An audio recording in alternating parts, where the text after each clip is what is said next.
২২তম Indo Russia সামিটে যোগ দিতে ২ দিনের রাশিয়া সফরে গেছেন ভারতের প্রধানমন্ত্রী নরেন্দ্র মোদী। সোমবার ৮ জুলাই তিনি মস্কো বিমানবন্দরে পৌঁছান। ইউক্রেনের সঙ্গে রাশিয়ার যুদ্ধের পরিপ্রেক্ষিতে নরেন্দ্র মোদীর এই সফরকে বেশ তাৎপর্যপূর্ণভাবে দেখছে পুরো বিশ্বের কূটনীতি। ভারতে তৃতীয়বার ক্ষমতায় আসার পর এটি মোদীর প্রথম রাশিয়া সফর।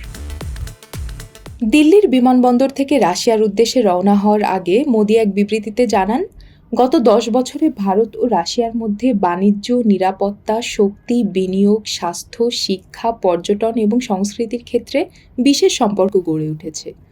বন্ধু পুতিনের সঙ্গে বিভিন্ন আঞ্চলিক এবং আন্তর্জাতিক ইস্যু নিয়ে আলোচনা করতে ইচ্ছা পোষণ করেন ভারতীয় প্রধানমন্ত্রী নরেন্দ্র মোদী। এদিকে মোদীর রাশিয়া সফর নিয়ে এখন পর্যন্ত পশ্চিমা দেশগুলোর নেতারা সরাসরি কোনো মন্তব্য করেননি। তবে মোদীর রাশিয়া সফর একাধিক পশ্চিমা দেশের কাছে অস্বস্তির কারণ হয়ে উঠেছে বলে জানা গেছে। এই দ্বিপাক্ষিক বৈঠকের আর কী অর্থ হতে পারে সেই বিষয়ে সন্দিহান পশ্চিমা দেশগুলো। ফলে নিবিড়ভাবে এই সফরের দিকে নজর রাখছে তারা। তাদের এই নজরদারি বৈঠকে গুরুত্বপূর্ণ করে তুলেছে। তবে এই বিষয়টা স্পষ্ট যে মোদী ও ভ্লাদিমির পুতিনকে একসঙ্গে দেখে যুক্তরাজ্য বা মার্কিন যুক্তরাষ্ট্র কেউই খুশি হবে না।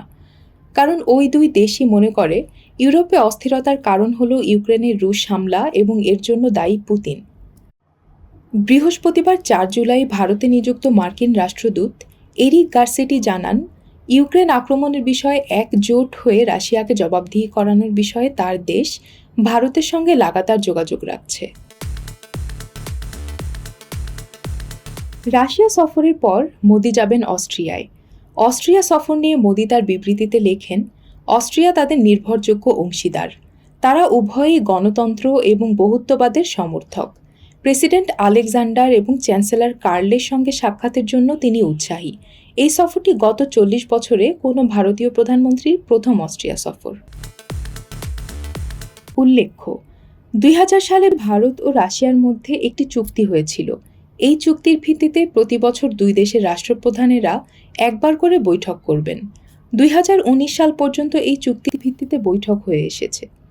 কিন্তু কোভিড মহামারীর কারণে ২০২০ ও ২০২১ সালে বৈঠক বন্ধ ছিল।